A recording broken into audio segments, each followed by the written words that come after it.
Guys, welcome back to the channel where I cover missing persons, unsolved cases, crime news, and more.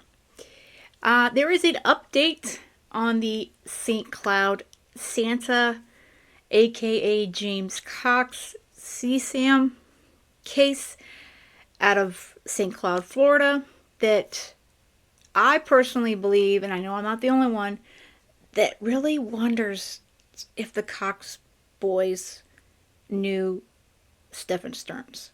But let me read you this update and we'll get more into that. 80-year-old James Cox was in federal court to be sentenced on December 11th after pleading guilty to 2 charges of receiving and possessing CSAM. St. Cloud police had executed a search warrant in his St. Cloud home back in January after receiving a tip about CSAM being uploaded to the internet from the home's IP address. Fast forward to March, when federal agents raided the home. They believe Cox's son, Henry Cox, had been molesting a child in the house and recording it using a camera mounted in a light fixture. Investigators state that Henry Cox unalived himself shortly before the raid. It is unknown why the pair wasn't arrested prior to the raid in March. But the agents state that they also found videos and pictures on a computer used by James Cox, aka St. Cloud Santa, that depicted infants and toddlers being brutally abused, and evidence that Cox sought out even more images. In all, the United States Attorney's Office states that federal agents collected 15 electronic storage devices believed to have belonged to Henry Cox. And personally, I believe also James Cox, but they're stating they belong to Henry.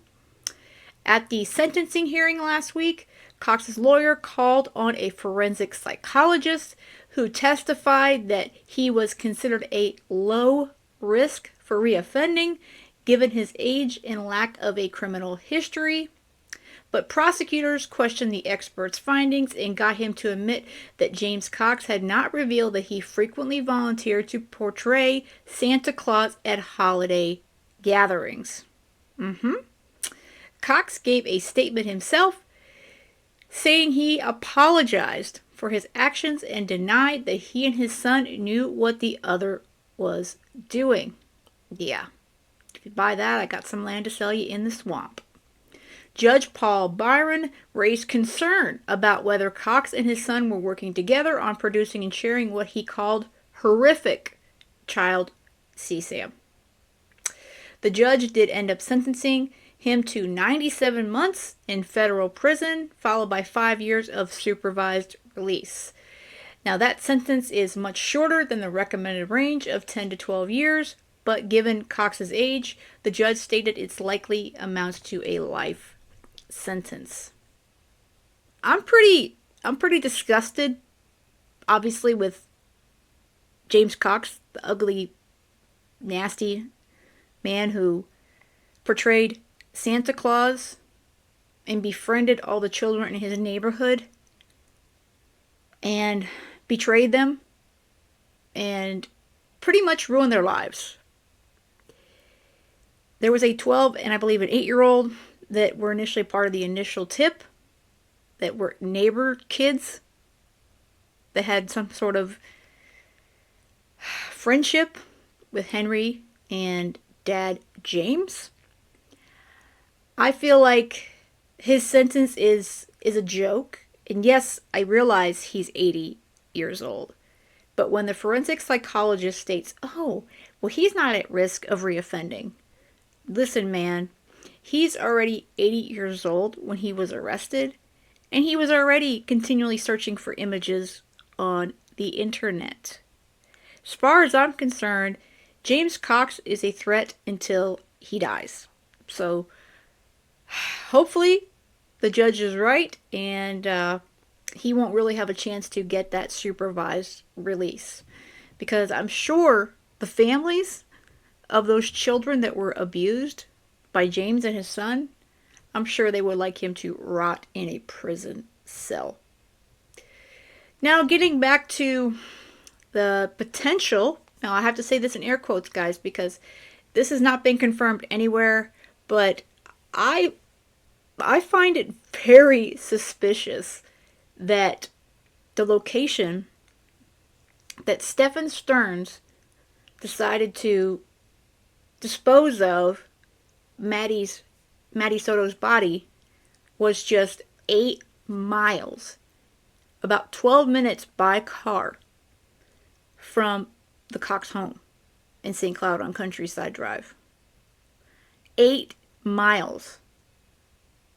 Granted, there could be quite a number of pedos in that area, and there's probably a lot near the area that Maddie lived, and it's a sad world that's the world that we live in.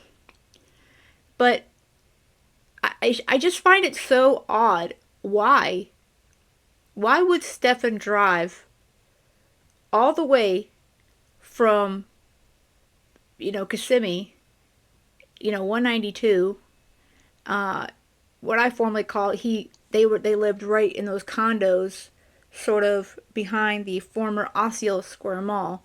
I'm blanking at the moment what they renamed it.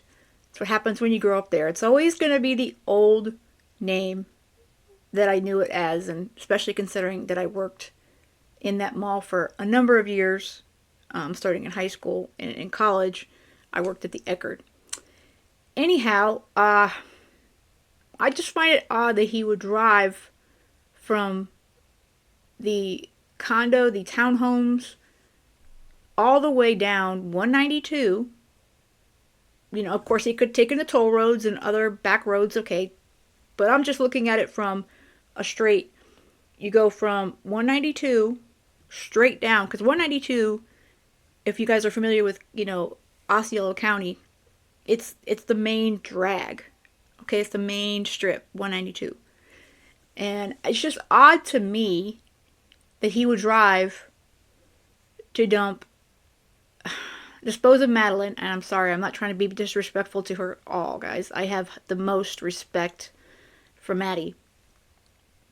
And just go off on Hickory Tree just less than 15 minutes from where these two monsters lived.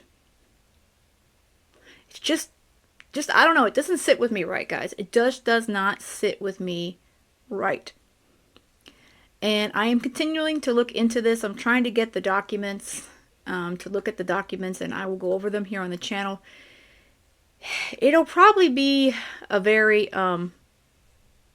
tough one to go through, but if I can get a hold of those documents, which hopefully this week, I will go through them and see if there's any other tidbits in there from James Cox's arrest, the warrant, all that stuff, to see is this a larger ring, and did Sterns know Henry or James Cox? I just, again, it just doesn't sit right, guys. It doesn't sit right. But let me know your thoughts on it. Do you think it's suspicious, or do you think it's just a coincidence? I mean, do you think it's like, oh, he just happened to drive down there and be, 8 miles from the home of two other major CSAM offenders? Again, let me know your thoughts. And with that said and done, I hope you all have a great rest of the day. And most of all, stay safe.